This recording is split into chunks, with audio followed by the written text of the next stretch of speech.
नमस्कार, स्वागत है आपका सिटी पोस्ट लाइव में। मैं हूं मुस्कान। बिहार की सियासत से इस वक्त की सबसे बड़ी खबर सामने आई है।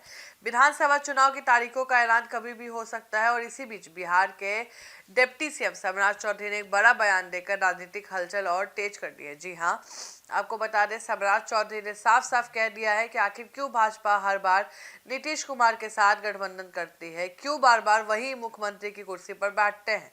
उन्होंने कहा है कि पिछली बार भाजपा की सीटें ज्यादा थी, नीतीश कुमार की सीटें कम, लेकिन तब प्रधानमंत्री कार्यालय और भाजपा नेतृत्व ने तय किया कि विकास को ध्यान रखते हुए बिहार की कमान नीतीश कुमार को दी जाए। वजह एक ही थी, बिहार ने नीतीश के नेतृत्व में विकास किया है। सम्राट चौधरी ने यहां तक कहा कि भाजपा उनके साथ ही क्यों जाती है। इसका जवाब भी साफ है कि जो बिहार को विकास की ओर ले जाएगा, भाजपा उसके साथ खड़ी है, और जो बिहार को विनाश की ओर ले जाना चाहते हैं, उसे जंगल राज की तरफ ढकेलना चाहते हैं, उसके साथ सरकार नहीं बनाई जा सकती।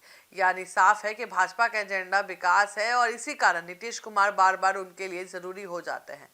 इतना ही नहीं, सम्राट चौधरी ने वोट चोरी के आरोपों पर भी खारिज करते हुए कहा है कि उन्होंने कहा है कि कभी भी बिहार निवासी का नाम मतदाता सूची से हटाया ही नहीं जा सकता। अगर कोई घुसपैठी आकर लिस्ट में घुस जाएगा तो उसे बाहर निकाला जाएगा, लेकिन कुछ लोग ऐसे घुसपैठी को बचाने के लिए यात्राएं कर रहे हैं। बिहार की जनता अब सब समझ चुकी है। अब आप सोचिए, यह बयान सीधा किस पर तंज है? जाहिर है विपक्ष की ओर इशारा है।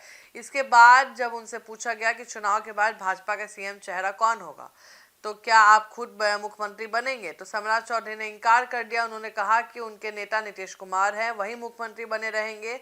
वो खुद को सिर्फ एक साधारण पार्टी कार्यकर्ता बताते हैं और कहते हैं कि पार्टी जो जिम्मेदारी देगी उसे निभाएंगे। सम्राट ने यह भी दावा किया है कि 2020 के बाद बिहार में उद्योगों को बढ़ावा देने के लिए रास्ते खोले गए हैं। निजी उद्योगों से दूरी घटाकर विकास को गति दी गई है।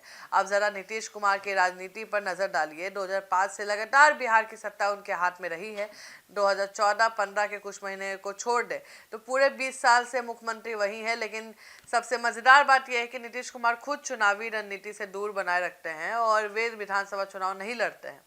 विपक्ष बार बार यही आरोप लगाता है कि मुख्यमंत्री नीतीश कुमार असल में चुनाव लड़ने से डरते हैं।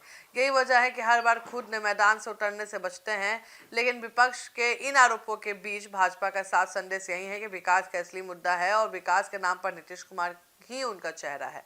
तो अब सवाल यही है कि क्या 2025 के चुनाव में भी भाजपा और जेडीयू की जोड़ी जनता को एक बार फिर से लुभा पाएगी? क्या नीतीश कुमार का चेहरा भाजपा के लिए फिर से वो टुरुप का इक्का साबित होगा, या फिर जनता विपक्ष की बातों पर भरोसा करेगी? फिलहाल इतना तय है कि बिहार की राजनीति फिर से नीतीश कुमार के इर्द गिर्द घूम रही है।